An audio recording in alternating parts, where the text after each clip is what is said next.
Hi, everyone, and welcome to Gold Derby's Inside Look at Billy Joel, the 100th, live at Madison Square Garden. The CBS Variety Special received 4 Emmy nominations this year, including Best Variety Special Pre-Recorded, Outstanding Technical Direction and Camera Work for a Special, Outstanding Sound Mixing for a Variety Series or Special, and Outstanding Lighting Design, Lighting Direction for a Variety Special. And today we're so lucky to be joined by several nominees who made the special such a success, including executive producer and lighting director Steve Cohen, a 2-time nominee this year and a former winner. Executive producer Barry Ehrmann, a nominee this year. Director and executive producer Paul Dugdale, a nominee this year and a former winner. And re-recording mixer Brian Riordin, a 4-time Emmy winner and a nominee once again this year. Fellas, congratulations on this great achievement. I guess just to start there, what was it like?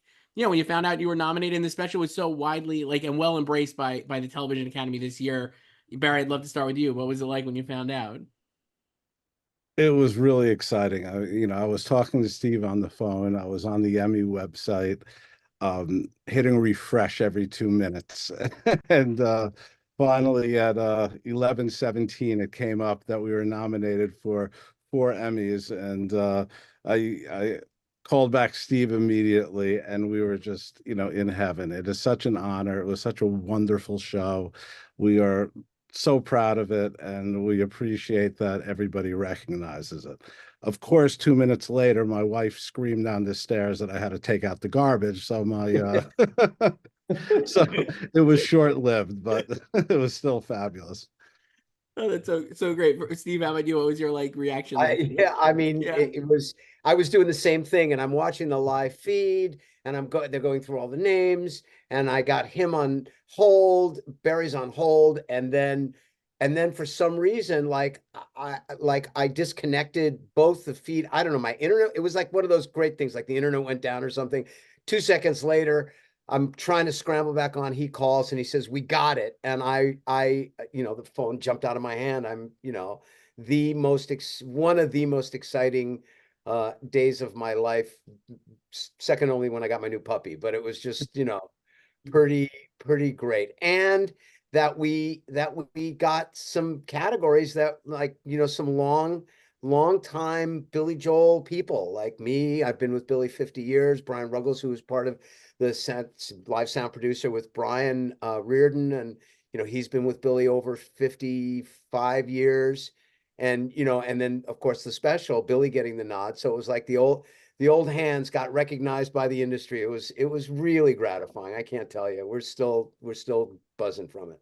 I don't want to ask you to speak for Billy, but to speak for Billy, obviously he is, like you said, a nominee too as executive producer. I mean, was his reaction thrill, or what was it like? Well, it was the second call. Like the first call was to, my husband, and the second call was to Billy, and Billy, in his typical nonchalant way, he said, "How about that? Look at us." That's quote unquote. How about that? Look at us. And then, as Billy usually does, he deflects and he goes, "Well, you guys made a great show." Mhm. So, that's Billy's response to most of this stuff. So it was pretty amazing. Paul, I assume you would have a similar reaction to this nomination. You were thrilled to get it, I'm sure. Yeah, completely. Yeah, it's always a thrill, and yeah, I was just really buzzed for the whole team. Everyone really works hard, and what I love about the Emmys is seeing how much it means to the whole crew as well. And yeah, particularly the TD camera work nomination is a real thrill one, and it's marvelous seeing those guys just really being excited to be part of that. And they're the best in the biz, so they're there year in, year out, and we were lucky to have them. So yeah, I'm excited for this year, see if they get it again.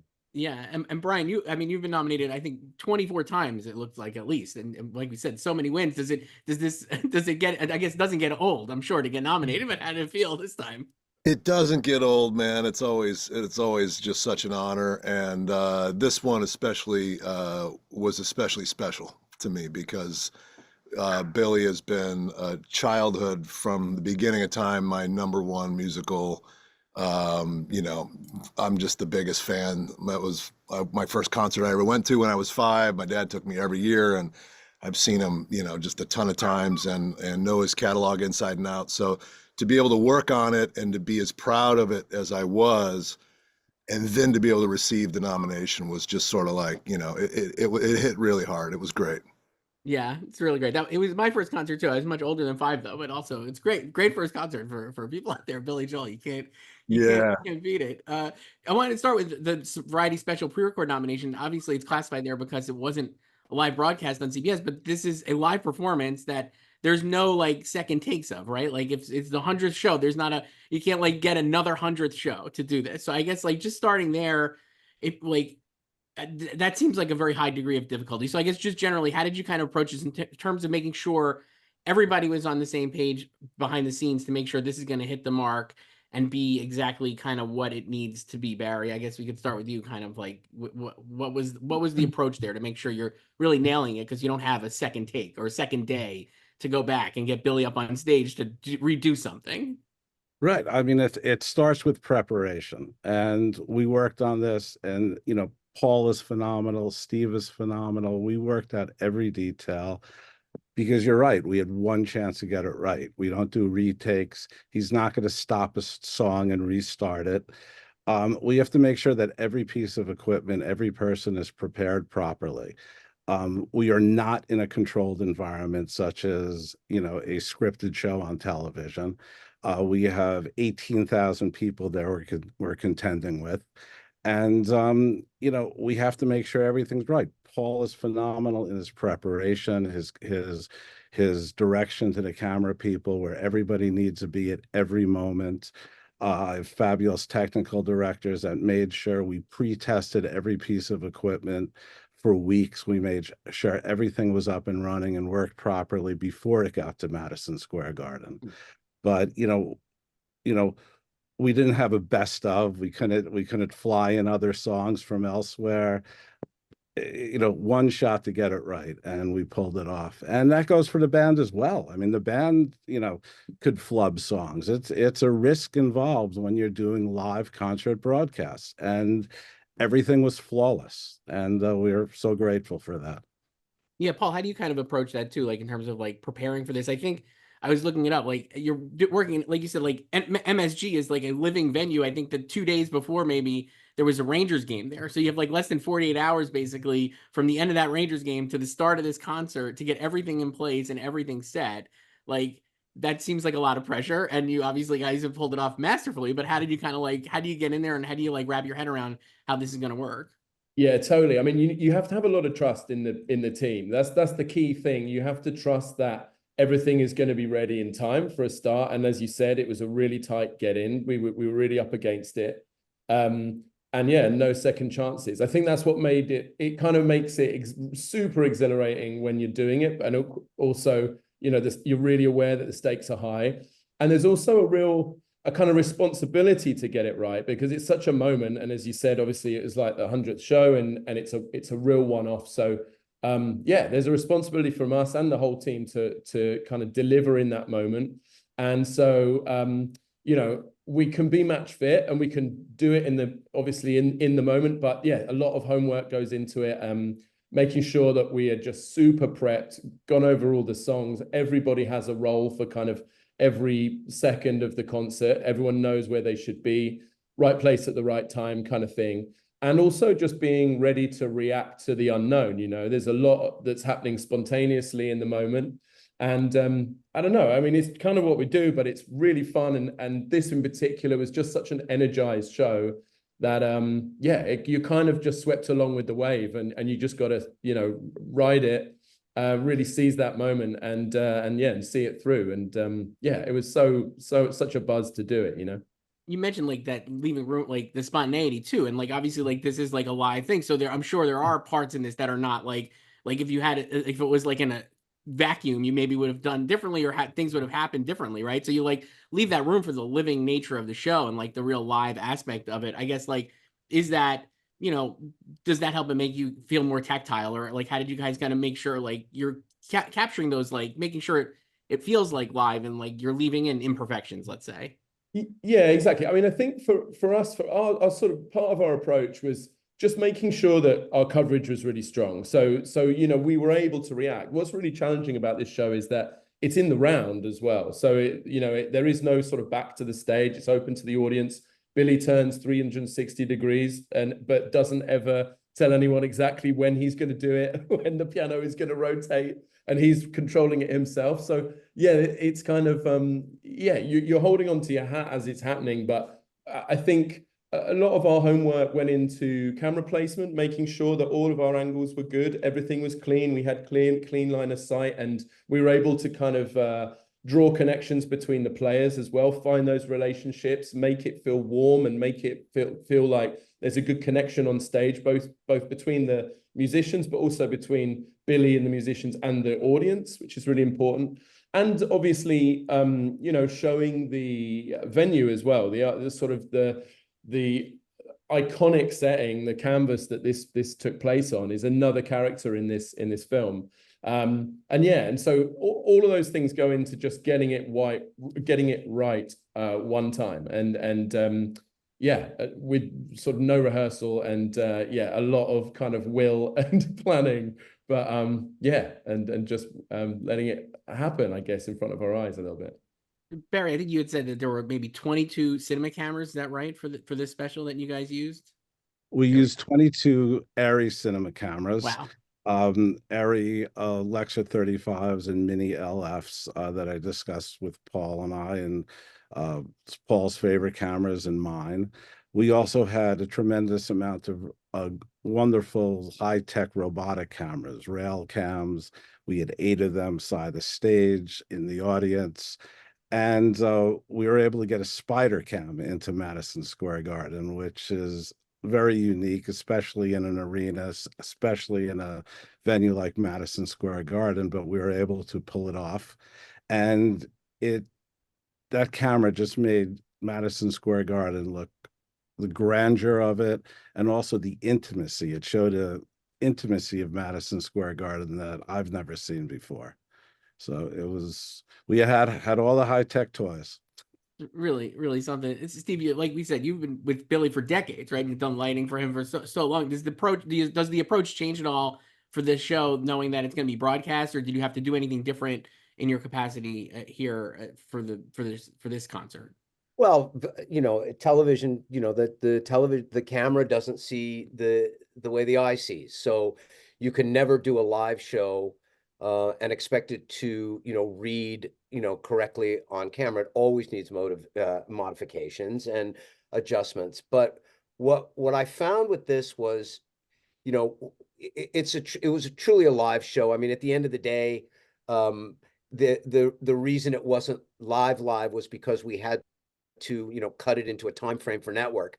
But that's really the only difference. It was as much of a live performance, you know, as any other special. But the advantage was, look, we just closed the Madison Square Garden residency. We closed 104 shows that we'd played in that venue, and the previous 6 shows, seven shows, you know, Barry was there, Paul was there. We were able to take a look at this show in the venue and make creative and technical decisions in real time in a real space. So what I was able to do was, you know, try and keep the lighting as much intact for impact, for composition, for color, and then, you know, modify it so that the lens made it look as beautiful as possible. The other thing we were able to do is because, you know, I'm the creative director, so I get to make decisions on the production side. I was able to take the show, put it into a space with the actual cameras, and then go in and really do some fine dialing of lighting intensities and positions, and sort of thinning out all the looks in order to be able to, you know, let the cameras do the work and let the vision breathe a little bit.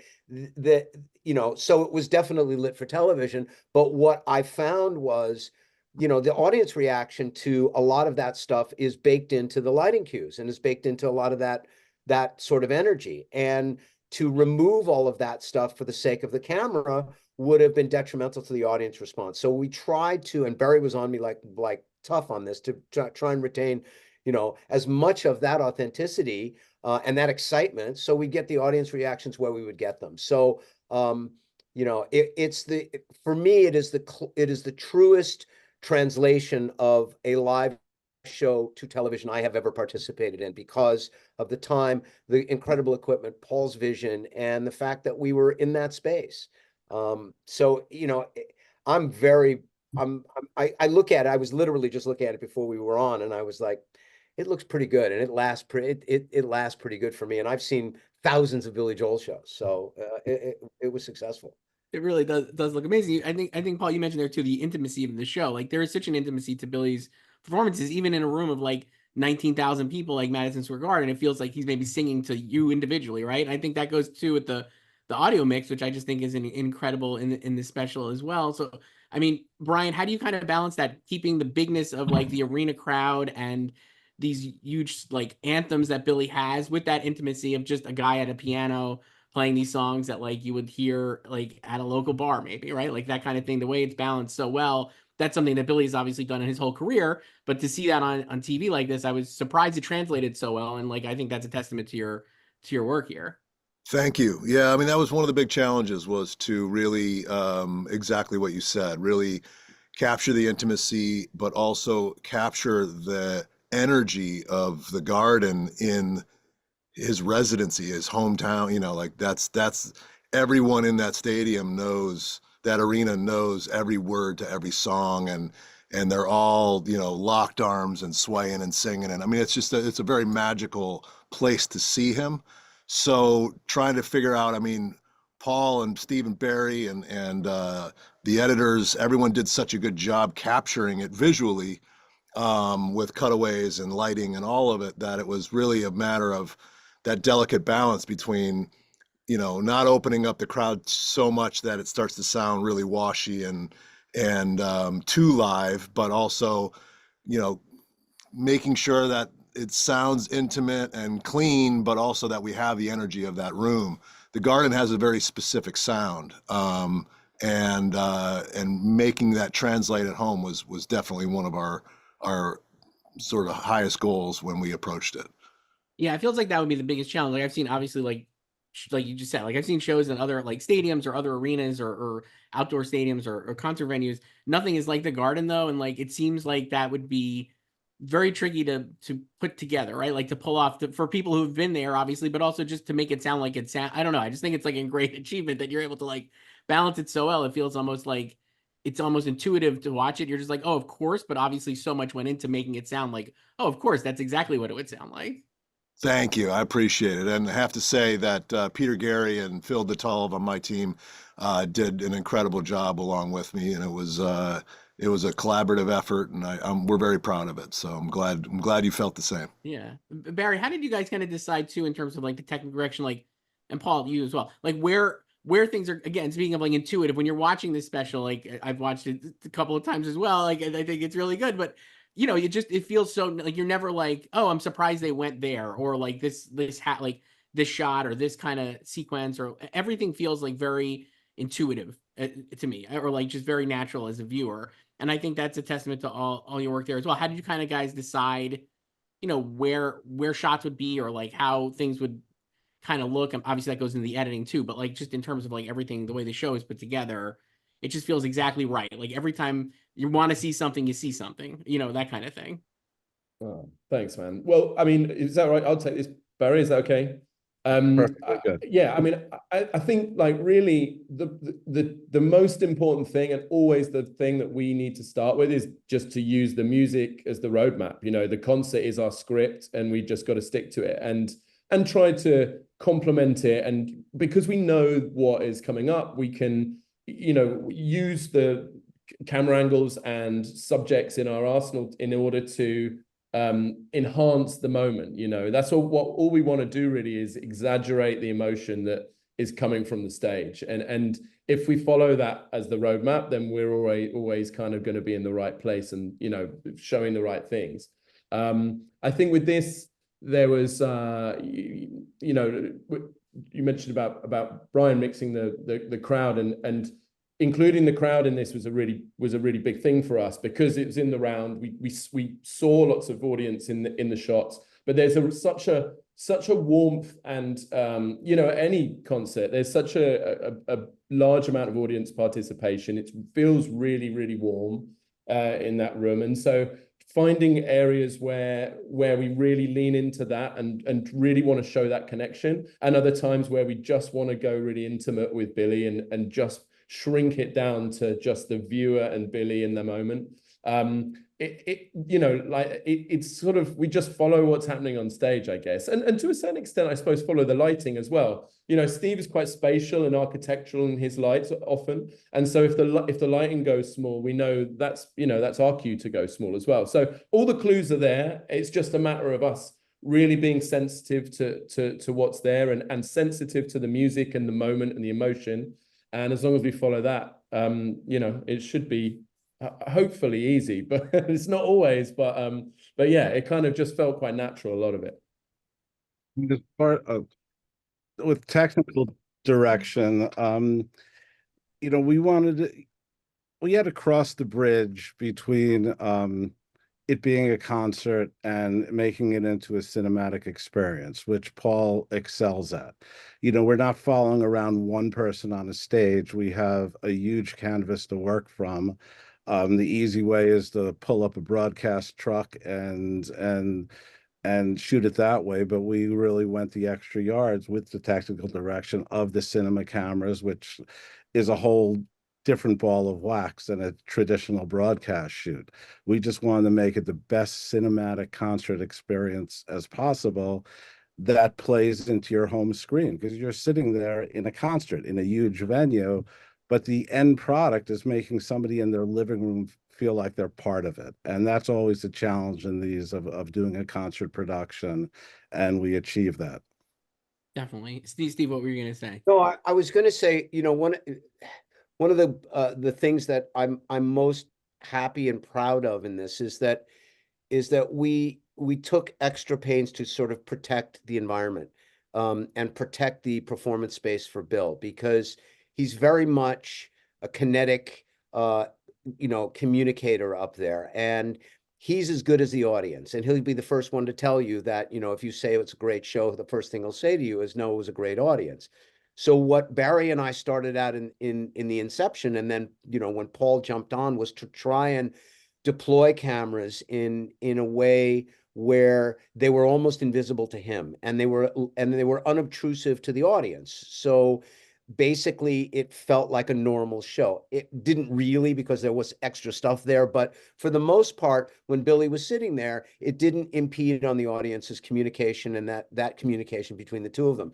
So what we were able to do is capture the environment as if you were a fan, because one of the things about the Garden and Billy Joel at the Garden is that you have, two players there. You have Billy and you have that audience. And by protecting that environment the way Paul had deployed these cameras and his choices of where he put them and how they moved, it almost felt like they were dancers and that they were sort of playing along with the musicians. And it became, after about a song and a half, a very organic musical experience with all the technical stuff going on. I mean, it was almost eye candy for the audience when they saw these, beautiful jewel-like cameras moving around. So we got an extra thing out of it, and by protecting the environment, we were able to do it, which meant that Billy was able to be comfortable, lay into it, and not have to concentrate to sing and concentrate to perform. He could just be himself, and the band could be themselves.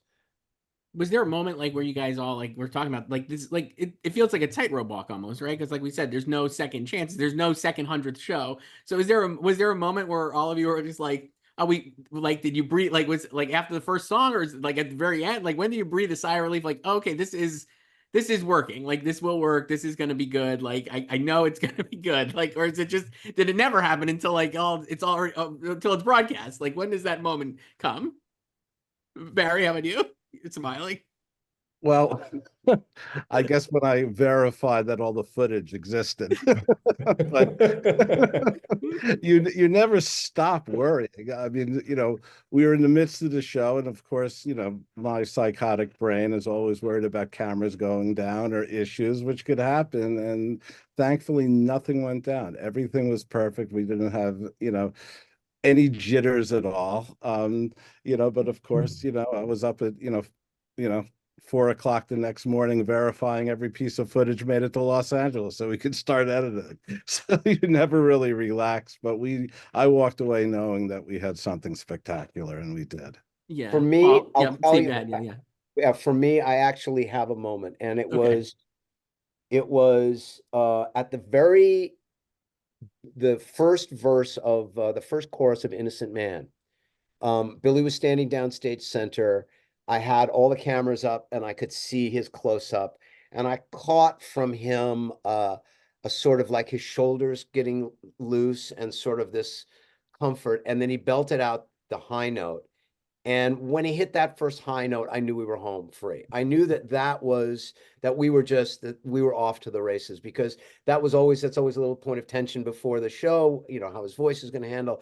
But he relaxed, the band relaxed. It just sort of felt like everybody went, okay, fine, now we're here, let's go. And that was my moment. I don't know about you, Paul. Did you have a moment? Yeah, I'm sure there was a single moment, and I don't remember what it was. But for me, normally it's like, when once we've got a song or two under our belt and we can feel that the camera plot is working well, we're getting all the angles, we're capturing communication between the players, little smiles, little kind of aside winks, all that kind of stuff is just so it's I guess it's when I can see that we're getting more than you would get if you had just sat in a seat in the garden.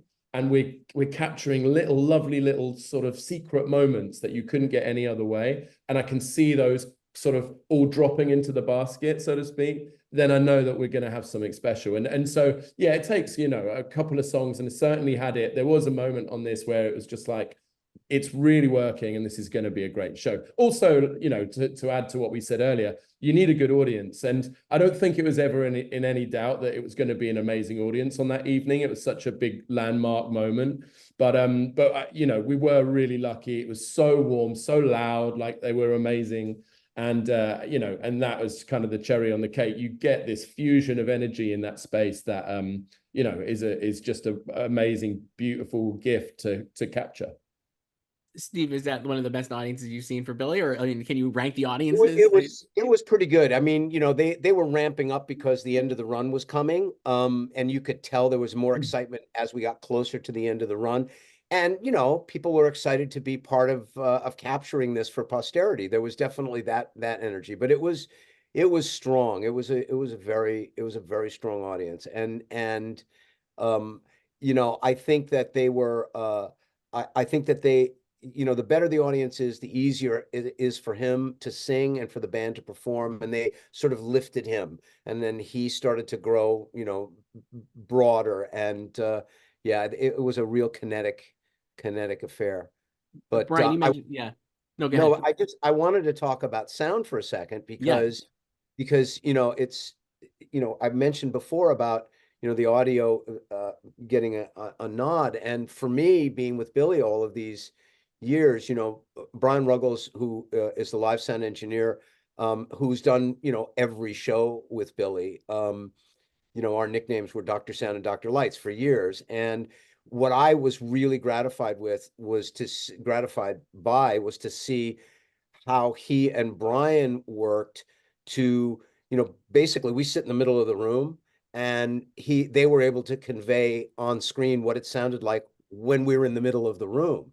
And that kind of communication, sometimes it's the same thing. You talk about lighting for TV and lighting for live. I mean, sometimes the sound for a television special is less than what you would experience live. And I think that they were able to communicate exactly the feeling and play it through, so it was just right. So it hit just the right notes.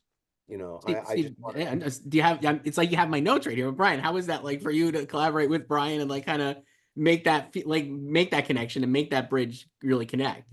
Yeah, man, it was an incredible experience. Ruggles is just the coolest. He's just the coolest. So working with him, we not only were having getting serious work done, but we were having so much fun. I think I got a sense from him that he's been with the band for 50 plus years, so he's been doing this quite a long time and knows exactly how it's done by him. And I think he really allowed a little bit of a fresh approach, because this is my first time ever being able to mix Billy, and that's not always given, by someone of his stature. You know what I mean? Somebody who's so invested in an artist, and the artist has so much trust in him. Usually those constraints are a lot tighter, and he really it was just such an added bonus to be able to kind of you know. Be able to exercise and do, exercise some of my thoughts and ideas and do what I do, and be allowed to do that, but also with his expertise and input. I just felt like it was a really, really fun and strong collaboration. Definitely. Did it give you, like you said before, you like Billy Joel, like as a fan, I mean, did it give you like a new insight or even greater insight into Billy as a performer, getting to do this, or like a greater appreciation maybe than you even had? It's the same, man. It's my appreciation still up there. I don't, you know what I mean? It's pretty high already. So, but I got to dissect the band a lot, and you're really getting inside every single note of every instrument and every beat played. And so, certainly, have the utmost appreciation for how well the band performed that night and always do. Yeah. I think after maybe like a week or a little over a week after the Emmy nominations were announced, was the last show of the residency. I believe it was the 28th of July, if that's right. Right. And so did it give, I guess, Steve, did it give like, was there, I don't know, did it, obviously the end of the residency is going to feel special anyway, but did the recognition for the special give you guys any like further boost or any like new contextualization for what you guys have accomplished in this residency, I guess? 100%. I think that this special lifted the End of the Garden run in a way that was almost incalculable. Tickets were already sold out. It didn't really matter, but there was a perception that, after the March show, like when people saw this show, they had to be there, and the press was crazy, and the build up to the end was crazy, and there was lots of comments about and lots of articles about, well, at least we got to see the show on TV, because there's so many people that didn't get to see the End of the Residency. The End of the Residency was kind of bittersweet for all of us because we really didn't want it to end. And it was sort of it was a great night, but it was sort of a quiet night compared to the excitement of the 100th. And I think we got more out of that show, out of the broadcast, than we anticipated, because it raised, it showed the country and the world what we've been doing for 10 years. Mm-hmm. Yeah, and it reminded people what makes Billy Joel, right? Like that great, it's like an ineffable thing that makes him so great. And the special really captured it. I guess, like I said, 4 nominations here, you're all Emmy nominees. I'm going to put you on the spot. You win an Emmy at the Creative Arts ceremony, and you're walking up to the stage. What Billy Joel song would you want them to play? Barry's laughing because I know we talked about this before, and you were like, I wouldn't dare answer it, but I guess, but Paul, what would you want to hear? What Billy Joel track would you want to hear here if you win? Well, I always get a buzz from the start of Fire, like that. I don't know. I don't even know what it is. It's like percussion or whatever that sound is. But yeah, that would give me a little tickle as I stood up from my seat. Yeah, you kind of feel like you're in a movie for a moment. You know what I mean? Yeah, that's good. Steve, would you dare pick a song here or no? Oh yeah, it'd have to be Angry Young Man. Okay. I mean, it'd have to be Billy hitting the piano keys at 700 miles an hour, because that's how fast my heart's going to be beating. Barry, do you want to take a shot at this or no? You don't want to risk it. Maybe. I'm down for You May Be Right for it's just a classic. The glass breaking is so good. That's also one of my favorites. Brian, how about you? Just for that moment, I would say Still Rock and Roll. Nice. That's a good one too. You can't really pick a bad song though, because all of his songs are so great, as we see on this special. Just several bangers, one after another. You can watch Billy Joel, the 100th, live at Madison Square Garden on Paramount Plus if you haven't seen it. And thank you all for doing this. Just to recap, the nominations this year for this special included Best Variety Special Pre-Recorded, Outstanding Technical Direction and Camera Work for a Special, Outstanding Sound Mixing for a Variety Series or Special, and Outstanding Lighting Design, Lighting Direction for a Variety Special. All deserved nominations, and congratulations again on this great special and these nominations, and good luck at the Emmys in September. Thank you all for doing this. Thank you. Thanks. Thank you very much. Pleasure.